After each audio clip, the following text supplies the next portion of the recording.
"What is wrong with these boys?" he asked the parents. "That is what we were hoping you could tell us," Tendo's father said. "We have tried everything to heal the boys, but nothing seems to be working." "Do not bring them any closer," called the priest as he walked back into the hut. "I will be right back." After what felt like hours, the chief priest came out looking horrified. He bellowed, "What have you boys done? Which spirit did you boys trade with?"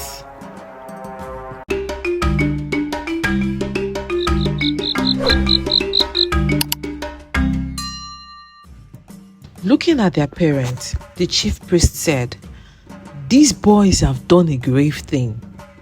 They have played with the spirit and incurred its wrath. I cannot do anything unless they tell us what exactly transpired." Their parents were horrified. Looking back at the boys, the chief priest said, "Young men, if you know you want to live, open your mouth and confess. Which spirit did you trade with?" The boys were confused. Spirit? Sure, they were mischievous, but they had never dealt with spirits. "We didn't trade with any spirit," Akello mumbled. "Please, Akello, tell us the truth. This is not the time to hold any information back," Akello's mother cried.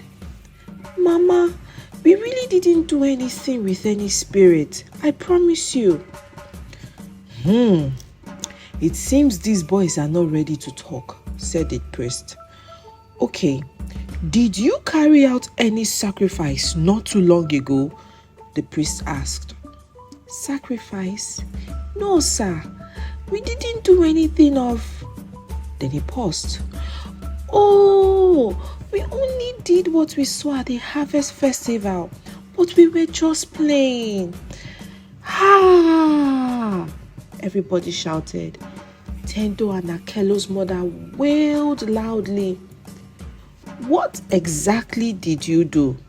Give me the details," asked the chief priest. "Well, we took a stone and poured water on it.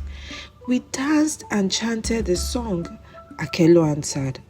"How did you do this?" asked the chief priest.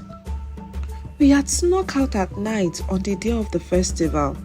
We hid on a tree and saw when it was being performed," continued Tendo. "And we copied what we saw them do." The boys went on to explain how they had done this for 3 days and got juicy praise from their hunting adventures. Everyone gasped, shocked that the children had done such a terrible thing. They all knew how dire the situation had become. "You boys have done a grave thing. You have invoked the wicked spirit that requires a daily offering. You carried out the offering for the first 3 days. Since you have not gone back to attend to it, the spirit is angry and has demanded for your life. Look at where your mischief has landed you. You have brought so much pain and misery to your parents.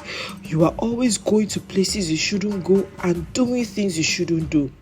Children are supposed to listen and be obedient to their parents, but your stubbornness has brought you to death's door." The priest chided them. Everyone was silent. The two mothers wept silently. A tear rolled down Tendo's cheeks as he thought about their little game and how it had put them in trouble. "Priest, what do we do? How will these children become well?" asked Akello's father. "We need to appease the spirits. They will need to return double of all the animals they got from their activities and then bury the animals with the stone." Together, the families took them to the bush with 4 rabbits, 2 baby antelopes, and 4 grass cutters. Tired and barely able to stand, the boys performed the appeasement sacrifice. As they had been instructed by the priest, they buried the animals with the stone. Almost immediately, their strength returned to them. Their skin went from being dull and grey to being bright again. This was the last time Akello and Tendo did any serious mischief.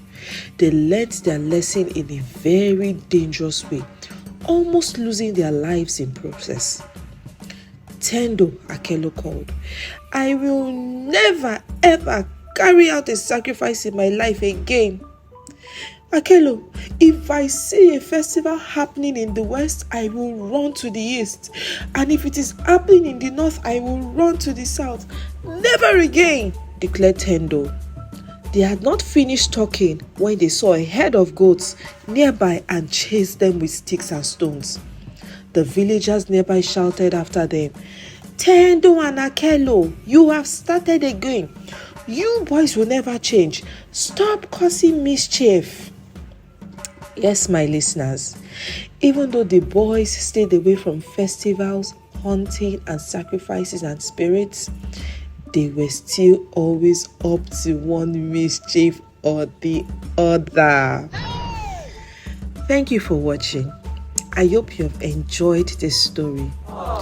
Might I add that this story was inspired by a true life event. Names and locations have been changed. Please share what you learned from this story. I would love to read from you. Also, please like this video and subscribe to my channel. Until next time, I will be back with another exciting story. Stay kind and be blessed.